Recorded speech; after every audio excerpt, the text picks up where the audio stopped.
Assalomu alaykum qadrli savodashlar. 2023 yil 10 ayning 8 kuni boshlangan 0 seviye ingliz tili to'r darsiga qatnashganlarni qizg'in qarshi olaman. To'r darsini boshlashdan burun ingliz tili to'g'risida bir ozroq tushuncha berishni men loyiq topdim. Normalda bu tushuncha ingliz tili talaffuzni o'tgan chaqda, ingliz tili talaffuzlarni o'tgan chaqda shuning ichi qo'shildi, lekin ben ayrım yollaştı muvaffak gördüm. Çünkü bu İngiliz dili doğrusunda hem İngiliz dili ile Uygur dilinin farkını bilgen çağında İngiliz dilini öğreniş bir kadar normaldakinden cık asallaşıdı. Anondan keyinki İngiliz dili öğreniş jarayonidagi ilgirlash sürtünler intayin tiz buldu. Hem İngiliz dili muhitiga nait asalla sınıf kiralaysizlar. Bular İngiliz dili talaffuzi ve İngiliz dili grammatikasiga. Şuna bugün ben ağaldı bilen sizlerge İngiliz tili degan zadi nima degan to'g'risida biraz tushuncha bermoqchi. Buni nihoyatda yaxshi ham tafsil anglanglar, tushunmaganlaringiz bo'lsa qayta anglasanglar bo'ldi.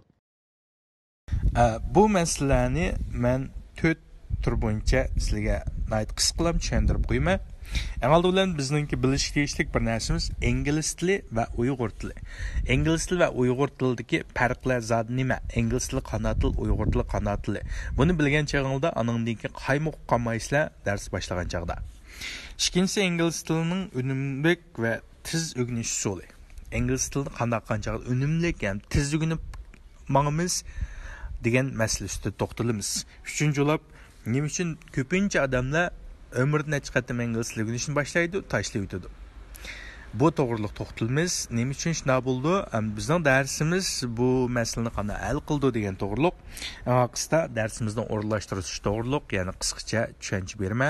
Shuning bilan bizningki dars boshlashdan burungi ingliz tili to'g'risidagi qisqa tushunchamiz mushular bo'ldi. Aldı bilan qarab boqaylik unda bo'lsa. Aldı bilan birinchi nuqta qarab boqaylik. Ya'ni birinchi nuqtada ingliz tili va uyg'ur tili. Unda bo'lsa biz odat ingliz tili deymiz. Shunaqa ko'pincha deymiz, ko'pincha o'rganib boqqan, hatto umrimizda bir yarim qatam bo'lsin kurslar qatnashib boqqan. Anglda bilan lekin uyg'ur tili va ingliz tili to'g'riliq ozroq tushuncha hosil bo'lishi kerak. Qo'limizda anandan keyin qaymoq qolmaymiz. Uyg'ur tili qanday til degan chog'da uyg'ur tili fonetikalik til. Fonetikalik til degan nima degan chog'da uyg'ur tilining og'izdan chiqqan tovushi bilan yeziqda yozilgan tovushi o'xshash bo'ldi. Ya'ni og'zimizda qandaq desak, yeziq tilda o'xshash yoziladi. Bunda tilni biz fonetikalik til deymiz. Endi ingliz tili degan chog'da ingliz tili fonetikalik til emas. Ya'ni fonetikalik til emas deganimiz zodi qanday gap? Fonetikalik til emas degan chog'imizda buning ko'rsatilgani, ya'ni buning muqim harflari, muqim tovushi ağızdan çıkan tavuşun şu harf bilan ifadalash usul olmaydı. Yani ağızdan çıkan tavuş bilan yeziqdagi yezilayotgan harflar o'xshamaydi demekçi. Gerçi ingliz tilida ma'lum bir turkum so'zlar yezilish bilan o'qilishi o'xshash bo'lsa-mu, ko'p qism so'zlarning yezilishi bilan o'qilishi o'xshash emas. Masalan, uyg'ur tilida millat desam, Meğin qo'shima anikin ishkili keldi, akildi, chekildi, millat degan og'zimdan chiqqani shu, yezilishimi shu. Davlatlik desam, og'zimdan chiqqan davlatlik, shu d ö l a t l i keyin qo'shsam davlatlik deb chiqadi. Shunaqa, masalan, kutubxona yoki so'zlik deganga o'xshash.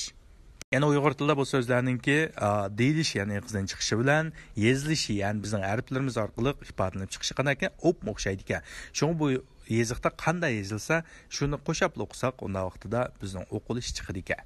Unda bo'lsa ingliz tilida-chi. Ingliz tilida o'xshamaydi.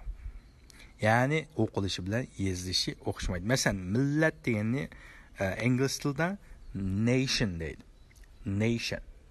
Nation degan millat degan ma'nosi chiqadi. Lekin uyg'ur tili bo'yicha, uyg'ur tili bizda hozir ko'nab ketgan usul bo'yicha ma'no o'qisak, nation deb o'qiymiz. Shunaqa, nation. Masalan, nike aken na tirin qosam ti o qosa o in qosam nin qosam nin. Shunaqa, nation. Lekin ingliz tili bunda o'qilmaydi. Buni nation deb olamiz. Ya'ni o'ng tarafdagi oq xatlik qarsanlar, ya'ni mana sol tarafdagi jigarrangligi so'zlikning yezilishi, o'ttirsidagi oq to'g'ni so'zlikning o'qilishi. Buni nima deb o'qiymiz? Nation.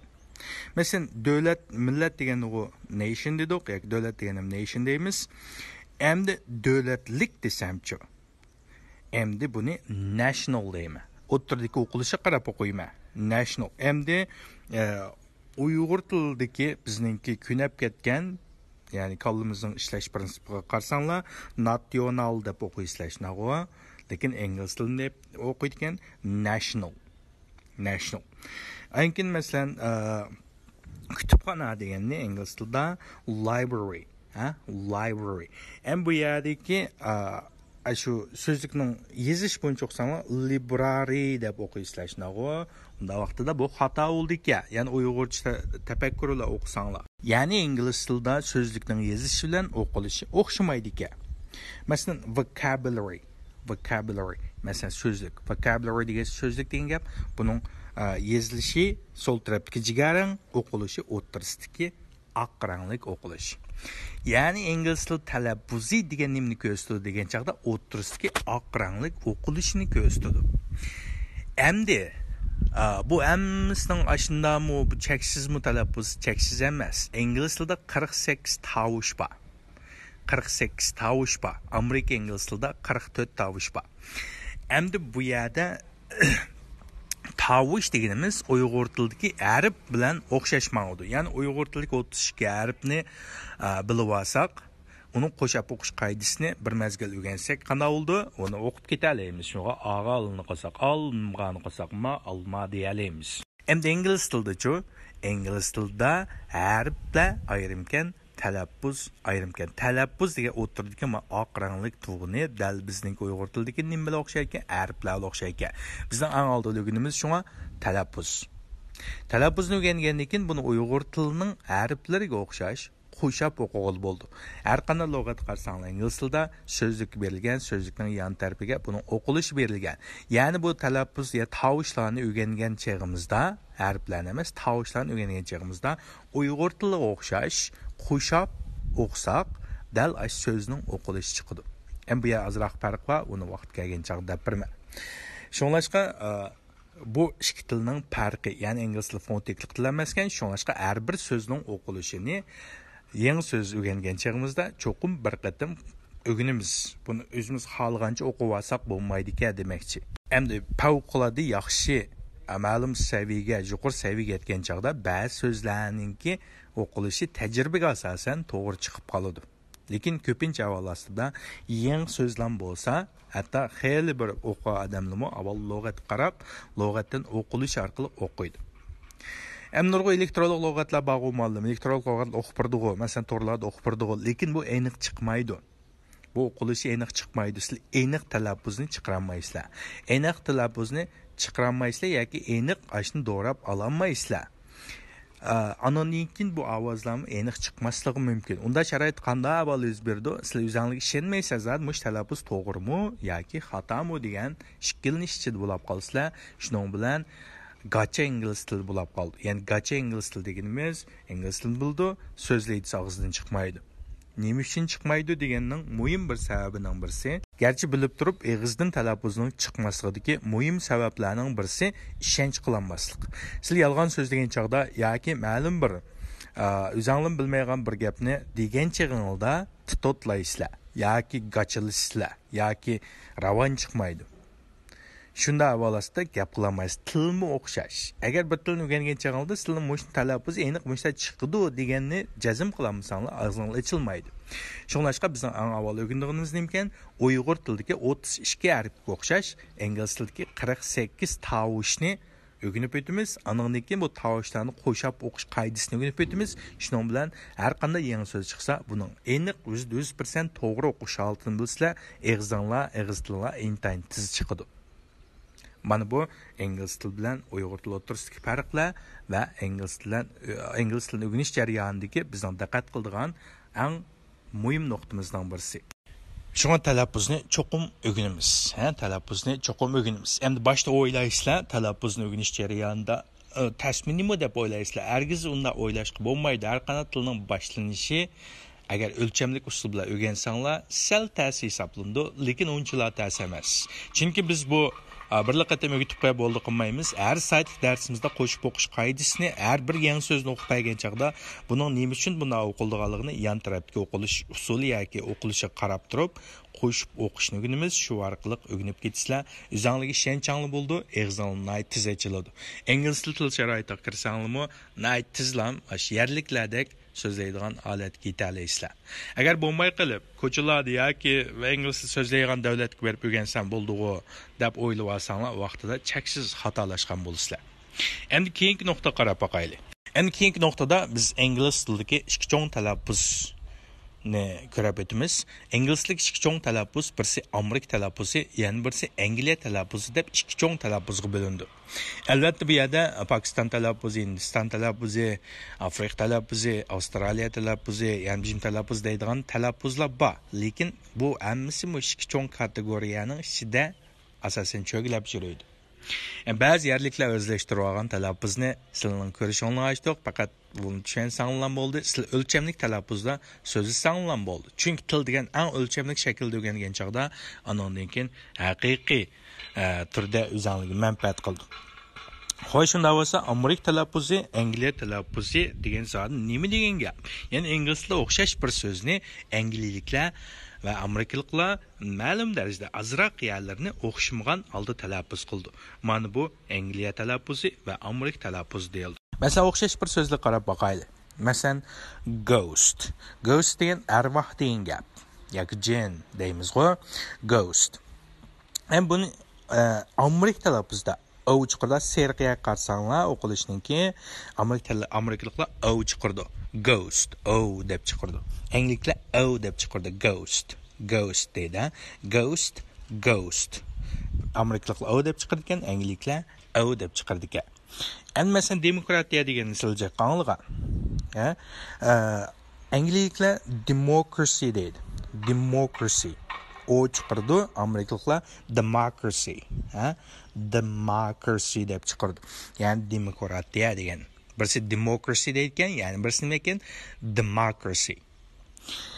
Anondan masalan sister deganni angliklar nurse, ya'ni o'rin talaffuz qilmaydi. Ya'ni nurse deydi. Nurse. Amerikaliklar nurse, chiqdi, nurse deb talaffuz qildi.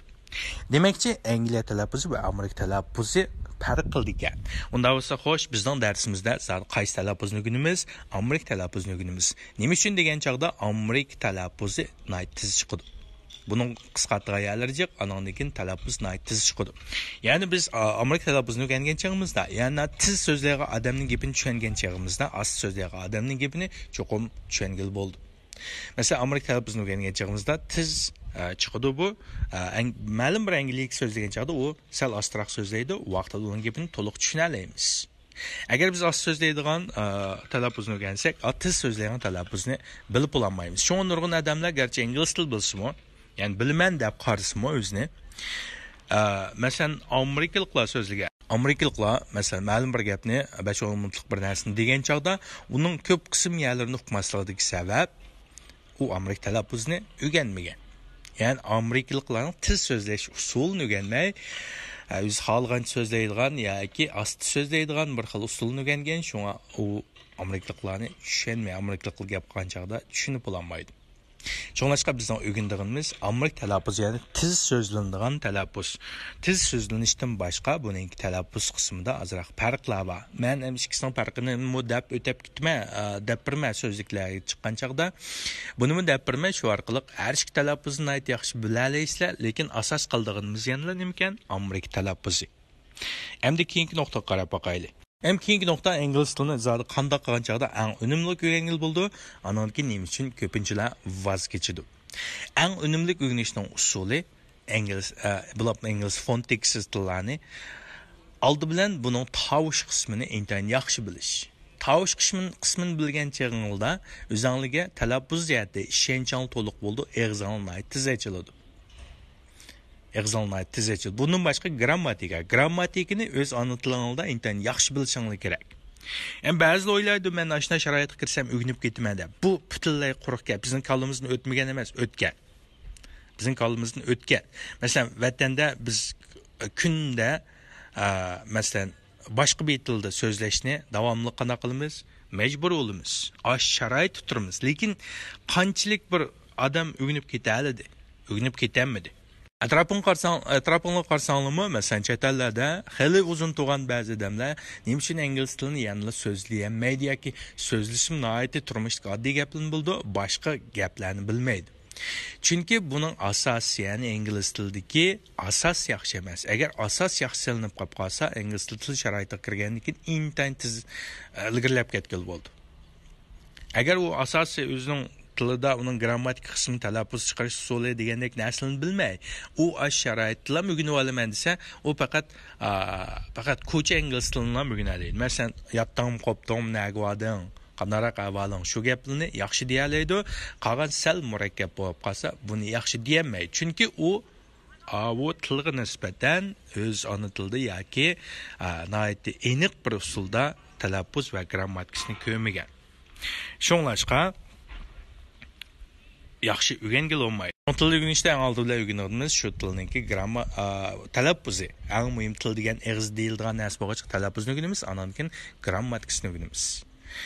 Andan keyin boshqa usullar, masalan, anglash, ko'rish, so'zlash degandek usullar orqali tez egallab ketgan bo'ldi. Xo'sh, shunda o'z nima uchun ko'pincha voz kechadi? Chunki agar siz xohlagan bir xil usulda o'rgandingiz tilni, lekin ilgirlash bekasti yoki ilgirlash yo'q. O'rganyapsiz, bir odam gap qilsa tushunmaysiz yoki sizning gapingiz boshqalar tushunmaydi yoki nurg'un yerlarni tushunmaysiz. Unda olasida cho'qim voz kechasiz. Chunki odamning tabiiy xususiyatida u qancha tirishib shunda qismi, lekin natija chiqmaganiga nisbatan hamon umidsizlik paydo bo'ldi, andan keyin tashlab o'tadi. Chunki unumsiz narsani aqsda tashlab o'tishga menga buyruq qiladi. Shunlashqa nurg'unlar voz kechgan. Aranglardan nurg'unlar o'ginib baqqan bir yarim qatim boshlab baqqan, lekin qarsanglar ilgirlash bo'lmagan. Ilgirlash bo'lmadi degan gap tushunmaymandanlar, andan keyin gap qilsang haq tushunmaydi, sizlarga haqning gapini sizlar tushunmayapsizlar. Shuning bilan oxir qana qilsizlar, voz kechsizlar. Voz kechmaslikning birdan-bir usuli o'zining har kuni, har soat, har minut, har bir darsda ilgirlayotganligini his qila olgan chaqda odam voz kechmaydi. Agar uni his qila olmagan chaqda oxir voz kechadi. Shuningdek, bizning darsimizda asosan hamda voz o'zingizning azroq bir irodasi bo'lsam voz kechmaysiz, chunki bizning darsimizda har kuni yangi narsalarni o'rganib tursizlar, har kuni ilgirlayotganligini his qilsizlar. Shuningdek, bizning darsimiz bu masalani intayin yaxshi hal qildi, uningga ishonchinglar bo'lsin. Hamda bizning darsimiz qanday o'rlashtirilgan? Bizning darsimiz darsning ko'rinishida yo'llandi. Men sizga yo'llab birimsin ko'rinishni sizlar xohlagan vaqtingizda, ya'ni vaqtingiz chiqqan chaqda o'rganib mangizlar.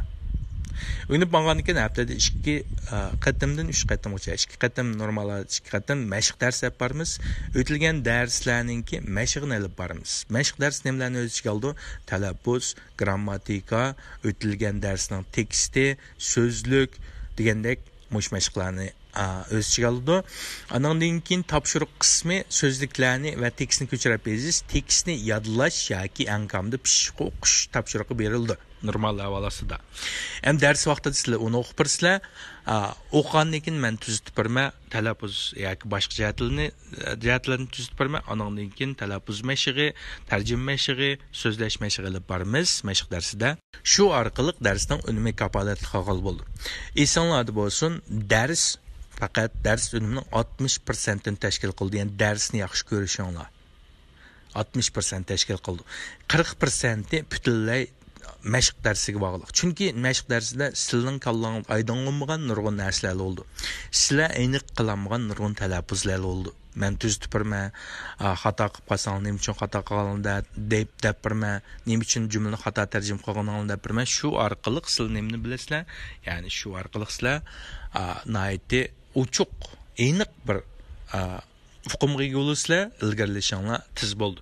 Shunlashqa mening talabim, ya'ni mashq darsi intayin muhim, darsning yaxshi ko'rishdan boshqa cho'qim mashq darsidagi mazmunlarni cho'qim yaxshi ishlash kerak. Agar vaqtida qatnashammaganlar bo'lsa, shu kundan qoldirmay menga vat bersa, men ayrim tuzitib birman. Şunun bilan bizning 2023 yilda 10 ayning 8 kuni 0 saviyadan boshlangan ingliz tili to'r darsimizninki dars boshlashdan burunqi ingliz tili degan nima? Ingliz tili bilan Uyg'ur tilining farqi zodi qanchalik? Ham bu farqni qanday yengimiz yoki qaysi xil usulda eng yaxshi va eng unumli usulda bu tilni egallaymiz degan to'g'rida beradigan tushuncham mishaychi bo'ldi. Dərsninki 8-ci sıra başlanğan bu dərsimizdinki ən axır tizimləşdiki 10-cu ayının 6-cı günügəcə. Yəni 10-cu ayının 6-cı günü keçdən burun, yəni o gec saat 12-dən burun mən bilə əlaqələşib kurs haqqını töləgənlərini mən dərs topu və məşq topuğa kirib qoyma. Şu yerdə dərsimiz başlap getimiz. Sizninki ingilis tili işdən ibarət bu arzuyuңlığa mən bir qolluq yardımcı boluma. Hem sizlerninkimi tirishchanlik bilan o'zingizning orzusidagidek burunqi o'rganganlaringiz bo'lsa boshdan o'rganib, ya'ni o'zingizning orzusidagidek eng o'lchamlik shaklda ingliz tilini egallab olishingizga tilakdoshman. Darsimizga xush keldinglar. Agar kallangizda boshqa aydınlaştırılışga tegishlik masalalar bo'lsa yoki kurs to'g'riliq bilib olish tegishlik masalalar bo'lsa yoki ingliz tili to'g'riliq har qanday shakldagi bilib olishga tegishlik masalalaringiz bo'lsa men bilan bevosita aloqalashsanglar bo'ldi. Qanday aloqalashishni amalga qilsizlar meningki dars e'lonimda aloqa usuli bor. Shuning bilan bizningki dars boshlashdan burunqi badan qisish shakldagi ingliz tili va uyg'ur tili boshqa til o'rtasidagi farqlar ham bu farqlardagi ya'ni biz qiynaladigan nuqtalar qaysi andan keyin buni qanday yengimiz ham shu orqali haqiqiy turda haqiqiy o'lchamli turda ingliz tilini qanday o'rganamiz degan to'g'risidagi bu tunjisin bu yerda oxirlashdi. Xayr xushvaqt bo'linglar. Bundan keyingi umringlarmi xushvaqt xushal holatda o'tkay. Allohga omonat.